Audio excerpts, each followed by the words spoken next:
Hello friends, जय माता दी। कैसे हैं आप? आई होप सब अच्छे होंगे। 3 बज गए हैं। साइंस जी के यहाँ पर हम करते हैं। यहाँ पर टॉपिक नंबर हमारा 13 चलेगा और 13 टॉपिक का नाम रहेगा हमारा organic evaluation and genetics. Organic evaluation and genetics नाम रहेगा और इसका हिंदी में नाम रहेगा जैविक विकास और आनुवंशिकी। ये हमारा हिंदी में इसका नाम रहेगा।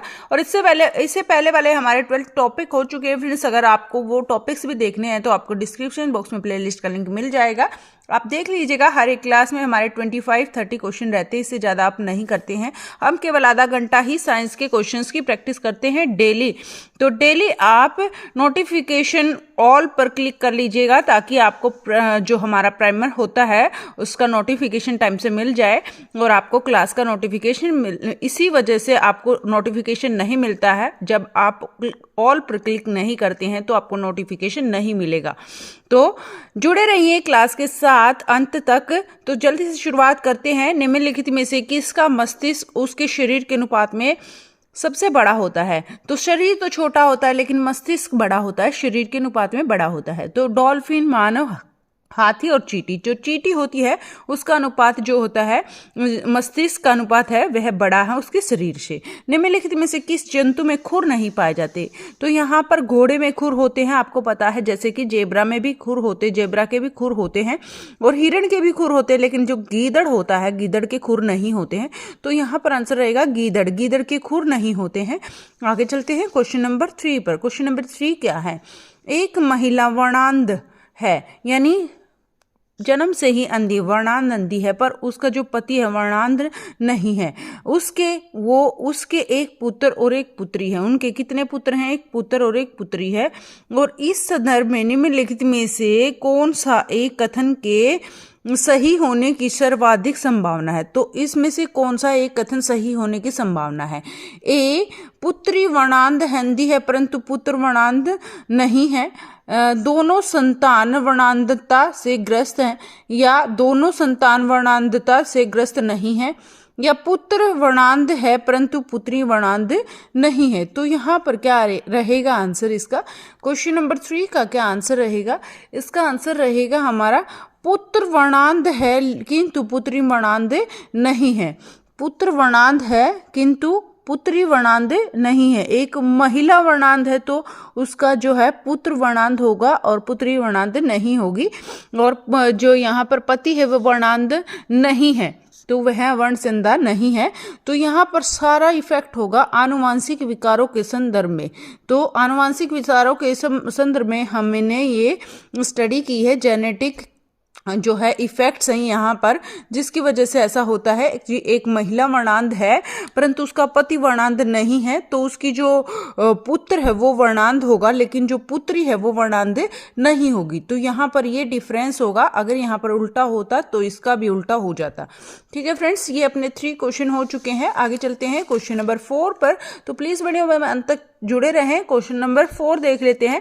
कथन और कारण से रिलेटेड, जैसे कि मैंने बताया है, बहुत सारे क्वेश्चंस बनते हैं। तो यहाँ पर कथन 1 और कथन 2 यहाँ पर दिए गए हैं। दोनों कथनों को इवेलुएट करना है, कौन सा सही है, कौन सा गलत है, कौन सा कैसा है। तो जल्दी से हम इस 4th क्वेश्चन को कर लेते हैं। प्लीज वीडियो में अंत तक जुड़े रहें। क्वेश्चन नंबर 4, कथन 1। कथन 1 क्या है? गिरगिट अपनी त्वचा के रंग को परिवेश के रंग के अनुरूप करने के लिए बदलता है। तो जो गिरगिट होता है वो अपने रंग बदलता रहता है ना। तो गिरगिट अपनी जो त्वचा के रंग है, अपनी त्वचा के रंग है, अपने परिवेश के रंग के अनुसार करने के लिए बदलता है। तो जैसा उसको इन्वायरमेंट मिलता है उसी के अकॉर्डिंग वो अपना कलर चेंज कर लेता है।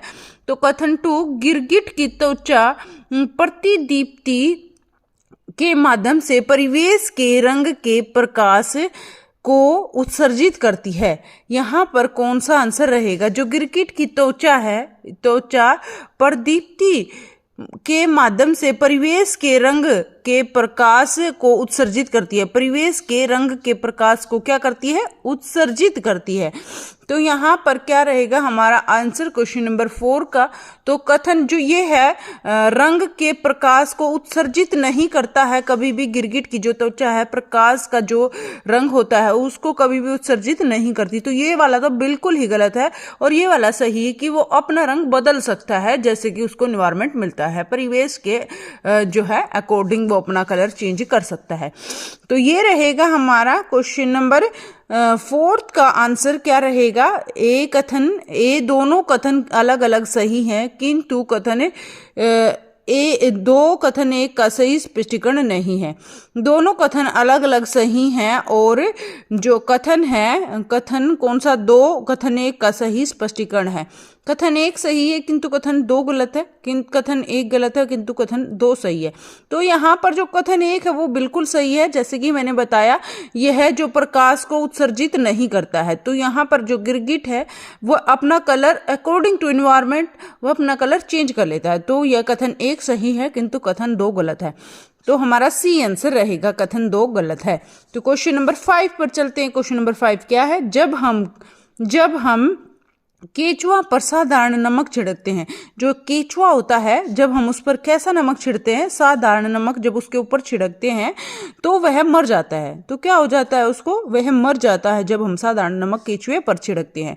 इसकी वजह क्या है, तो इसका जो रीजन है वो क्या है, वजह क्या है, ये हमें पता लगाना है। तो यहाँ पर कुछ ऑप्शन दिए गए हैं। ए, श्वसन विफलता के कारण कि उसको सांस नहीं मिल पाता, विफल हो जाता है सांस लेने में, इसीलिए ऐसा होता है। या फिर प्रासरणी प्रघात के कारण,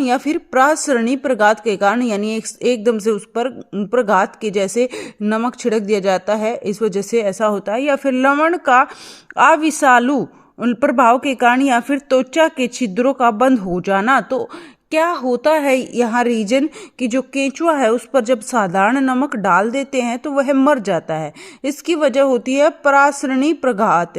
क्या, परासरणी प्रघात के कारण ऐसा होता है। याद रखना है आपको, इंपॉर्टेंट क्वेश्चन है। परासरणी प्रघात के कारण ऐसा होता है, जो केंचुआ है वह मर जाता है जब उसके ऊपर साधारण नमक छिड़क दिया जाता है, परासरणी प्रघात के कारण। क्वेश्चन नंबर 6, निम्नलिखित में से कौन सा एक सजीव जीवों में एक नई जाति की उत्पत्ति के लिए सर्वाधिक महत्वपूर्ण घटक है। तो इनमें से ये जितने दिए गए हैं यहाँ पर, इनमें से एक सजीव जिसमें जीवन है, सजीव जीवों में एक नई जाति की उत्पत्ति। कैसी जाति की, सजीव जीव जो होते हैं उनमें एक नई जाति की उत्पत्ति, अलग से एक नई जाति की उत्पत्ति के लिए सर्वाधिक महत्वपूर्ण घटक इनमें से कौन सा, सबसे महत्वपूर्ण घटक कौन सा है जो एक नई जाति की उत्पत्ति कर देता है। तो इनमें से एक नई जाति की उत्पत्ति करने वाला महत्वपूर्ण घटक यहाँ हमें बताना है जो कि सजीव जीवों में ऐसा होता है। तो सजीव जीवों में कौन सी ऐसी है, इनमें से घटक कौन सा है ऐसा जो एक नई जाति की उत्पत्ति करता है। तो ए उत्परिवर्तन, बी पार्थक्य, सी प्राकृतिक वर्ण, या फिर डी लैंगिक जनन। तो यहाँ पर क्या आंसर रहेगा क्वेश्चन नंबर 6 का। क्वेश्चन नंबर 6 का यहाँ पर आंसर रहेगा उत्परिवर्तन के कारण। किसके कारण, उत्परिवर्तन के कारण।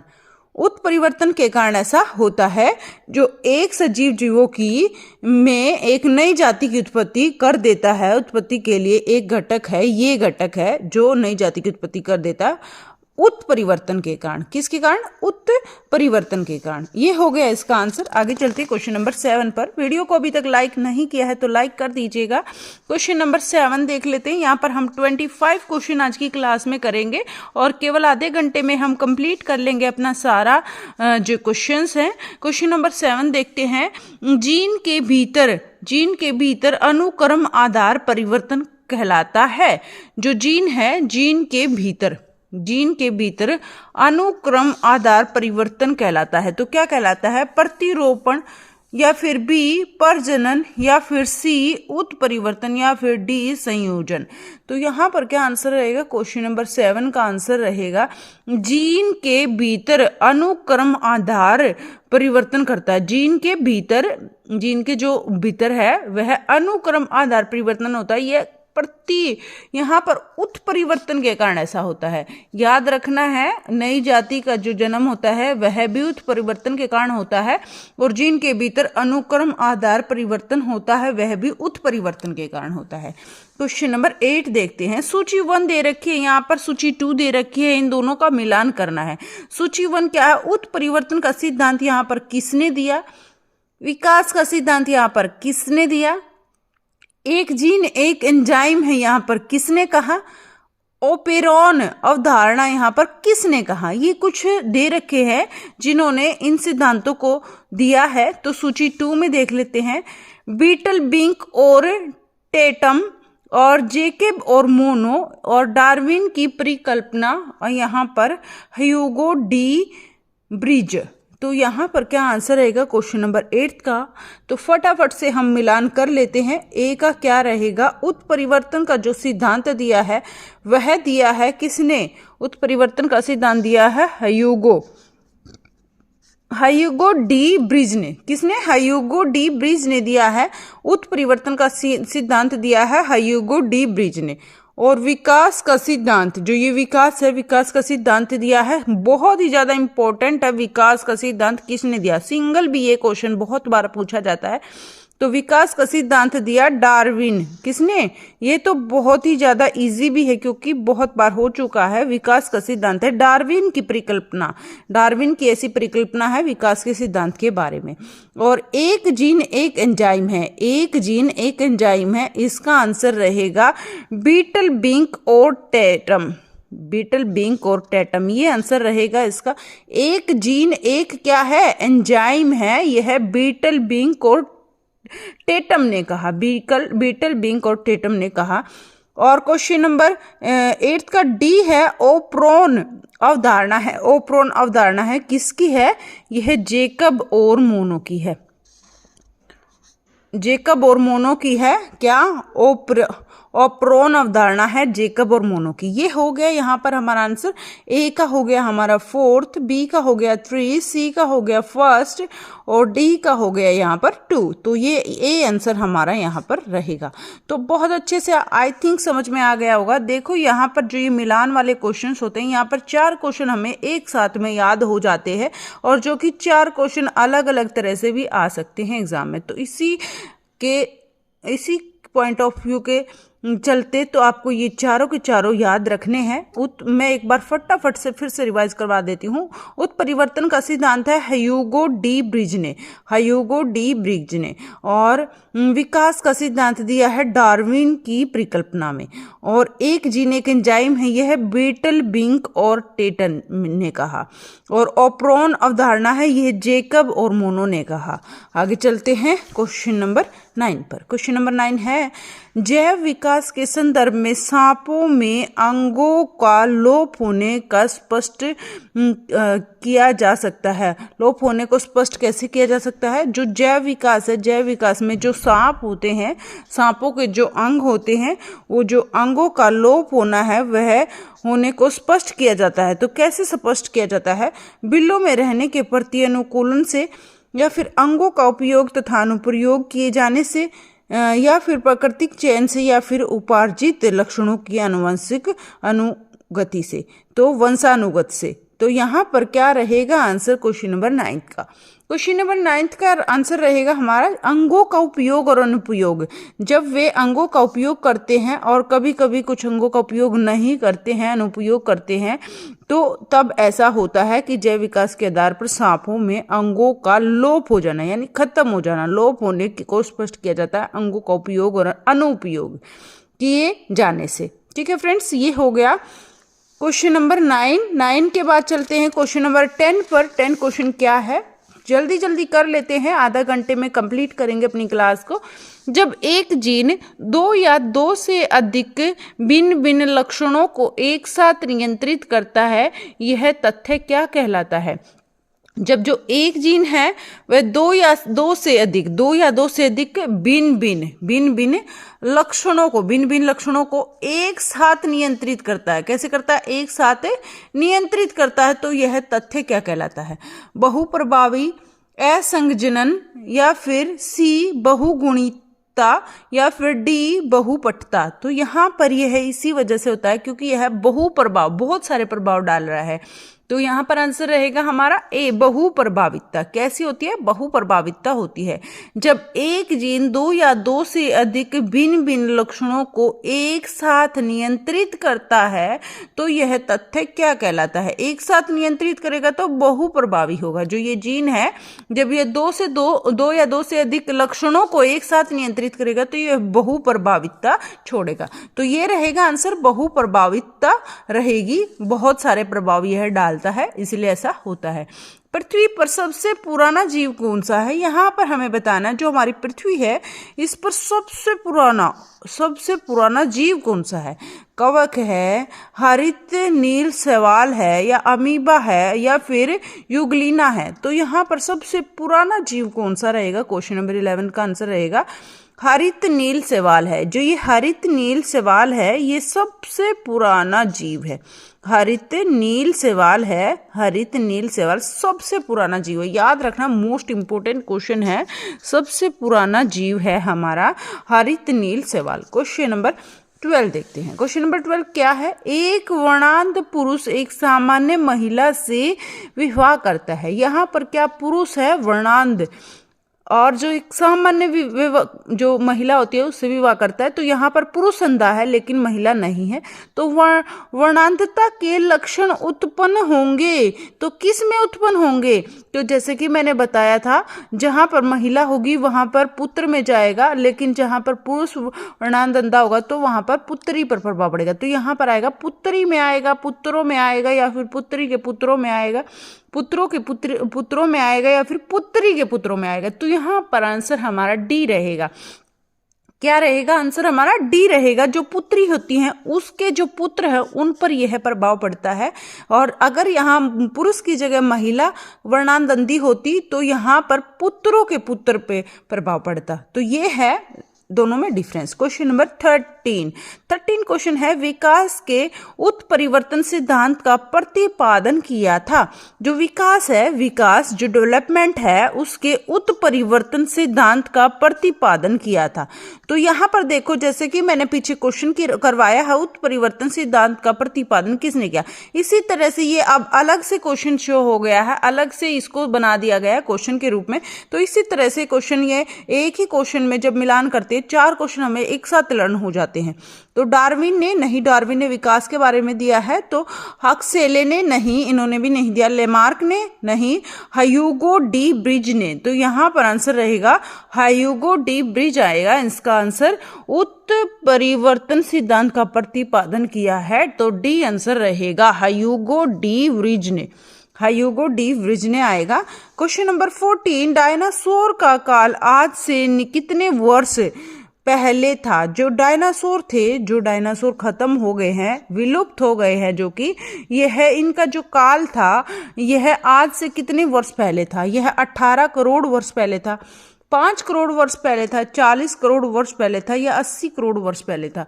तो ऐसा 18 करोड़ वर्ष पहले ऐसा था, डायनासोर थे। जो डायनासोर का काल है वह आज से 18 करोड़ वर्ष पहले खत्म हो गया, 18 करोड़ वर्ष पहले। तो यहाँ पर ये आंसर रहेगा 18 करोड़ वर्ष पहले जो डायनासोर है वो खत्म हो चुके हैं। क्वेश्चन नंबर 15 पर चलते हैं। प्लीज वीडियो में अंत तक जुड़े रहें। वीडियो को लाइक नहीं किया है तो लाइक कर दीजिए। स्वागत है सभी का पूजा डागर जी की क्लास में। और यहाँ पर हम 15 क्वेश्चन कर रहे हैं, 15 क्वेश्चन कर रहे हैं यहाँ पर। इससे पहले अपने 20 टॉपिक हो चुके हैं, ये हमारा नेक्स्ट टॉपिक हम कर रहे हैं। तो प्लीज वीडियो में अंत तक जुड़े रहें फ्रेंड्स। यहाँ पर हमारे 20 टॉपिक हो चुके हैं फ्रेंड्स। ये जो हमारा 21 टॉपिक है, ये जो हम कर रहे हैं, ये हमारा 21 टॉपिक है। और शायद मैंने स्टार्टिंग में आपको 13 टॉपिक इसको बोल दिया है, ये 21 टॉपिक है हमारा। इससे पहले हमारे 20 टॉपिक हो चुके हैं, ये 21 टॉपिक रहेगा। और सारे के सारे टॉपिक हमारे 25-30 क्वेश्चन हमारे रहते हैं। और डेली हम प्रैक्टिस करते हैं साइंस जीके की। प्राइमर हमारा रहता है, और कितने बजे रहता है? 3 से 3:30, बस आधा घंटा। तो प्लीज जुड़े रहें वीडियो में अंत तक। और इससे पहले वाली वीडियोस अगर देखना चाहते हैं तो आपको डिस्क्रिप्शन बॉक्स में प्लेलिस्ट का लिंक मिल जाएगा, तो आप देख लीजिएगा। जल्दी से हम 15 क्वेश्चन पर चलते हैं। 15 क्वेश्चन क्या है? डायनासोर डायनासोर रहे हैं। डायनासोर कौन से युग में रहे हैं? यहाँ पर ए आंसर रहेगा सेनोजोइक युग में, या फिर बी रहेगा पैलियोजोइक युग में, या फिर सी आंसर रहेगा मेसोजोइक युग में, या फिर डी आंसर रहेगा प्लाइस्टोसिन युग में। तो यहाँ पर क्या आंसर रहेगा हमारा? जो डायनासोर थे वो डायनासोर कौन से युग में थे? तो 15th का आंसर रहेगा मेसोजोइक युग में डायनासोर थे। कौन से युग में? मेसोजोइक युग में थे डायनासोर। मेसोजोइक युग में थे डायनासोर। आगे चलते हैं क्वेश्चन नंबर 16। आनुवांशिकता जेनेटिक्स के जनक के रूप में विख्यात वैज्ञानिक कौन है? तो ये जेनेटिक्स के जो वैज्ञानिक हैं, आनुवांशिकता के जो वैज्ञानिक हैं, इनमें से कौन से रहे हैं? जे मेंडल, या जॉनसन, या फिर FB मोरिसन, या फिर मोर्गन। तो यहाँ पर क्या आंसर रहेगा? क्वेश्चन नंबर 16 का आंसर रहेगा जी जे मेंडल। जे मेंडल जो है, मेंडल आनुवांशिकता या के जनक माने जाते हैं। जे मेंडल जो है आनुवांशिकता जेनेटिक्स के जनक के रूप में प्रमुख विख्यात वैज्ञानिक रहे हैं जे मेंडल। आगे चलते हैं क्वेश्चन नंबर 17। निम्नलिखित आनुवांशिकी रोगों में कौन यौवन संबंधी है? तो निम्नलिखित आनुवांशिक रोगों में तो यहाँ पर कुछ रोग दिए गए हैं। इनमें आनुवांशिक जो रोग होते हैं, जेनेटिक जो रोग होते हैं, तो उनमें निम्नलिखित में से कौन सा यौन संबंधी रोग है? तो टे सेक्स व्याधि, या फिर बी होमोफीलिया, या फिर सी सिस्टिक फाइब्रोसिस, या फिर डी हाइपरटेंशन। तो यहाँ पर क्या आंसर रहेगा? क्वेश्चन नंबर 17 का आंसर रहेगा हीमोफोबिया। ये रहेगा आंसर हीमोफीलिया रहेगा, हीमोफोबिया नहीं, हीमोफीलिया रहेगा यहाँ पर आंसर हमारा। याद रखना है, आनुवांशिक रोगों में इनमें से यौन संबंधी है हीमोफीलिया। आगे चलते हैं क्वेश्चन नंबर 18 पर। जीवों के विकास के संबंध में प्राकृतिक चयन प्रतिपादित किया। तो जीव हैं, जीवों के विकास के संबंध में, जीवों का जो विकास है उसके संबंध में इनमें से कौन ऐसे रहे हैं जिन्होंने प्राकृतिक चयन प्रतिपादित किया जीवों के विकास के संबंध में? तो लैमार्क रहे हैं, या फिर डार्विन रहे हैं, या फिर मेंडल रहे हैं, या फिर हक्सले रहे हैं। तो इसका आंसर रहेगा डार्विन। क्या रहेगा? जीवों का जो अध्ययन किया था डार्विन ने किया था। तो जीवों के विकास के अध्ययन के रूप में यहाँ डार्विन आएंगे, जो प्राकृतिक चयन प्रतिपादित करते हैं। यहाँ पर हो गए अपने 18 क्वेश्चन। 19 क्वेश्चन पर चलने से पहले वीडियो को लाइक नहीं किया है तो लाइक कर दीजिए फ्रेंड्स। क्वेश्चन नंबर 19, विकासवाद का सिद्धांत किसने प्रतिपादित किया? तो विकासवाद का सिद्धांत है विकासवाद, या विकास का संबंध आ जाए या विकासवाद आ जाए, कुछ भी आ जाए, तो डार्विन का ही नाम सबसे पहले आता है। ए डार्विन ने, बी स्पेंसर ने, फिर सी वालेस ने, या फिर डी हक्सेल ने। तो यहाँ पर डार्विन आंसर रहेगा, विकासवाद का सिद्धांत डार्विन ने दिया। आगे चलते हैं क्वेश्चन नंबर 20 पर। बस यही अपने कुछ क्वेश्चंस पेंडिंग है। हम 25 आज की क्लास में करेंगे क्वेश्चन। जैसे कि मैंने बताया, हम आधे घंटे में कंप्लीट कर लेते हैं। डेली हम साइंस प्रैक्टिस करते हैं क्वेश्चंस की, सारे MCQ क्वेश्चंस रहते हैं और हम आधे घंटे में सारे क्वेश्चंस की प्रैक्टिस कर लेते हैं फ्रेंड्स। तो 3 बजे, पूरे 3 बजे आप क्लास पर आ जाया करें। 3 से 3:30 हम साइंस के क्वेश्चंस की प्रैक्टिस कर लेते हैं। क्वेश्चन नंबर 20, और कभी कभार आप लेट भी हो जाएं तो बाद में भी आप वीडियो को वॉच कर सकते हैं। क्वेश्चन नंबर 20, डार्विन द्वारा प्रस्तुत प्राकृतिक वर्णवाद निम्नलिखित में से किस पर आधारित है? तो डार्विन द्वारा प्रस्तुत, जो डार्विन है उनके द्वारा जो प्रस्तुत है प्राकृतिक वर्णवाद है, निम्नलिखित में से किस पर आधारित है? तो किस पर आधारित है यहाँ पर बताना है। ए struggle for existence and variations, या फिर यहाँ पर बी रहेगा ओवर प्रोडक्शन, या फिर यहाँ पर सी रहेगा सर्वाइवल ऑफ द फिटेस्ट, या फिर उपयुक्त सभी। तो इन चारों में से क्या रहेगा? डार्विन द्वारा प्रस्तुत प्राकृतिक वर्णवाद निम्न में से किस पर आधारित है? जो प्राकृतिक वर्णवाद है इन सभी पर आधारित है। कौन से एक बार दोबारा से देख लेते हैं। इन सभी पर आधारित है, तो उपयुक्त सभी इसका आंसर रहेगा। ये रहेंगे struggle for existence and variation, और ओवर प्रोडक्शन, और सी सर्वाइवल ऑफ द फिटेट्स। तो ये रहेगा इसका आंसर। क्वेश्चन नंबर 21 पर चलते हैं। क्वेश्चन नंबर 21 है, निम्नलिखित में से कौन आनुवांशिक अव्यवस्था नहीं है? तो निम्नलिखित में कौन आनुवांशिक अव्यवस्था नहीं है? जेनेटिक डिसऑर्डर इनमें से नहीं है। कौन सा इनमें से आनुवांशिक अव्यवस्था या जेनेटिक डिसऑर्डर नहीं है? नहीं का बिल्कुल बहुत अच्छे से आपको ध्यान रखना है। तो या नहीं है, 3 हमारे इसमें आएंगे और तीनों में से एक नहीं आएगा। तो यहाँ पर ए देख लेते हैं, हीमोफीलिया, या फिर बी डाउन सिंड्रोम, या फिर सी इरिटेबल बाउल सिंड्रोम, या फिर डी दत्र कोशिका अरक्तता। तो यहाँ पर क्या आंसर रहेगा फ्रेंड्स? क्वेश्चन नंबर 21 का आंसर रहेगा यहाँ पर इरिटेबल बाउल सिंड्रोम यहाँ पर नहीं आएगा, और ये दत्र कोशिका अरक्तता आएगा, और यहाँ पर हीमोफीलिया भी आएगा, डाउन सिंड्रोम भी आएगा। आगे चलते हैं क्वेश्चन नंबर 22 पर। क्वेश्चन नंबर 22 क्या है? डायनासोर के अश्मीभूत अंडे भारत में पाए गए। तो ये कहाँ पर पाए गए? जो डायनासोर हैं उसके अश्मीभूत अंडे भारत में कहाँ पर पाए गए? कहाँ पर पाए गए? पश्चिमी गुजरात के मीराखेड़ी गांव में, या फिर लुधियाना जिले के पसुनेरा गांव में, या फिर यहाँ पर उड़ीसा के नीलगिरी क्षेत्र में, या फिर राजस्थान के दौलतवाड़ क्षेत्र में। तो कहाँ पर रहेगा डायनासोर के अश्मीभूत अंडे भारत में कहाँ पर पाए गए? तो यहाँ पर आंसर रहेगा 22 का पश्चिमी गुजरात के मीराखेड़ी गांव में। पश्चिमी गुजरात के मीराखेड़ी गांव में आएगा आंसर। पश्चिमी गुजरात के मीराखेड़ी गांव में ये पाए गए। आगे चलते हैं क्वेश्चन नंबर 23 पर। 23 क्वेश्चन क्या है? प्लीज वीडियो में अंत तक जुड़े रहें। ज्यादा मिनट में आपकी नहीं लूंगी, ज्यादा से ज्यादा 5 मिनट में कवर कर लेंगे पूरा। 2 ही क्वेश्चन हमारे यहाँ बचे हैं, तो फटाफट से इनको भी कर लेते हैं फ्रेंड्स। तो वीडियो में अंत तक जुड़े रहें और वीडियो को लाइक करना ना भूलें। ज्यादा से ज्यादा शेयर करें, शेयर नहीं करते हैं आप, ज्यादा से ज्यादा शेयर करें।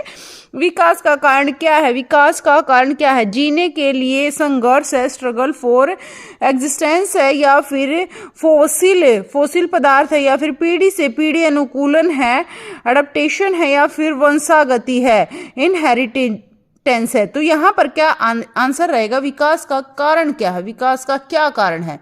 तो क्वेश्चन नंबर 23 का रहेगा आंसर, विकास का कारण क्या है? 23 का आंसर रहेगा हमारा पीढ़ी से पीढ़ी अनुकूलन है विकास का कारण। पीढ़ी से पीढ़ी अनुकूलन करना, ये है विकास का कारण। पीढ़ी से पीढ़ी अनुकूलन, अडेप्टेशन करना, पीढ़ी से पीढ़ी अनुकूलन करना, यहाँ पर विकास का कारण रहेगा। मोस्ट इंपोर्टेंट क्वेश्चन यहाँ पर हो जाता है, विकास का कारण क्या है? यहाँ पर ये रहेगा पीढ़ी से पीढ़ी अनुकूलन, अडेप्टेशन रहेगा इसका आंसर। क्वेश्चन नंबर 24 और 25 अपने 2 ही क्वेश्चन बचे हैं, ये भी फटाफट से कर लेते हैं। अभी नहीं जाना है वीडियो को छोड़ के, बस 2-3 मिनट और हम इसको कवर कर लेते हैं। मेंडल के आनुवांशिकता का सिद्धांत किस पर आधारित है? तो मेंडल के आनुवांशिकता का सिद्धांत किस पर आधारित है? मेंडल के आनुवांशिकता सिद्धांत किस पर आधारित है? अलैंगिक जनन पर, कायिक जनन पर, लैंगिक जनन पर, उपयुक्त सभी पर। तो मेंडल के आनुवांशिकता का सिद्धांत किस पर आधारित है? क्वेश्चन नंबर 24 का आंसर क्या रहेगा? यहाँ पर आंसर रहेगा लैंगिक जनन पर आंसर रहेगा। तो ये मेंडल है, मेंडल के आनुवांशिकता का सिद्धांत है, तो यह किस पर आधारित है? यह हमारा लैंगिक जनन पर आधारित है। ठीक है फ्रेंड्स, तो ये हो गया अपना 24 क्वेश्चन। 25 क्वेश्चन पर चलते हैं। जेनेटिक्स निम्नलिखित में से किसका अध्ययन करता है? तो जेनेटिक्स होता है, ये किसका अध्ययन करता है? जैव विकास का अध्ययन करता है, मेंडल का नियम का अध्ययन करता है, या फिर डीएनए संरचना करता है, या फिर आनुवांशिकता और विचरण करता है। तो यहाँ पर आंसर क्या रहेगा? जेनेटिक निम्नलिखित में से किसका अध्ययन करता है? तो जेनेटिक जो अध्ययन करता है वह करता है आनुवांशिकता और विचरण का। जेनेटिक अध्ययन करता है आनुवांशिकता और विचरण का। ठीक है फ्रेंड्स, जेनेटिक अध्ययन करता है आनुवांशिकता और विचरण का। ये हो गए अपने 25 question friends. Thank you so much. Video में अंत तक जुड़े रहने के लिए आपका बहुत बहुत धन्यवाद। थैंक यू सो मच आप सभी का। और यहाँ पर हमने कर लिया है अपना 21 टॉपिक। यहाँ पर हमने कौन सा टॉपिक किया है? 21 21 टॉपिक किया है। जैसे कि मैंने स्टार्टिंग में शायद मैंने यहाँ पर 13 लिख दिया है, यहाँ पर 13 नहीं है, ये हमारा टॉपिक नंबर कितना है 21। इससे पहले अपने 20 टॉपिक हो चुके हैं और सारे हमने बहुत अच्छे से किए हैं। 25 क्वेश्चन हमारे 30 ज़्यादा से ज़्यादा 30 से ज़्यादा अपने क्लास में नहीं रहते। और यहाँ पर आप जितनी साइंस की प्रैक्टिस कर लोगे उतना अच्छा है। और साइंस की प्रैक्टिस अगर टॉपिक वाइज करते हो तो मुझे नहीं लगता कोई क्वेश्चन गलत हो जाएगा। तो यहाँ पर चैप्टर हमने किया है कौन सा 21 चैप्टर किया है। और thank you so much. Video अच्छी लगे तो वीडियो को ज़्यादा से ज़्यादा शेयर कर दीजिएगा और लाइक करना ना भूलें और कमेंट करें क्वेश्चंस आपको कैसे लगे, समझ आए कि नहीं आए बताइएगा ज़रूर, कमेंट में ज़रूर बताइएगा। Thank you so much friends, bye bye, take care. फिर मिलते हैं शाम को 8 से 8:40 पर हम जीके पढ़ेंगे 8 से 8:40 पर। तो प्लीज़ टाइम से आप क्लास में आ जाइएगा। Bye bye, take care, keep smile.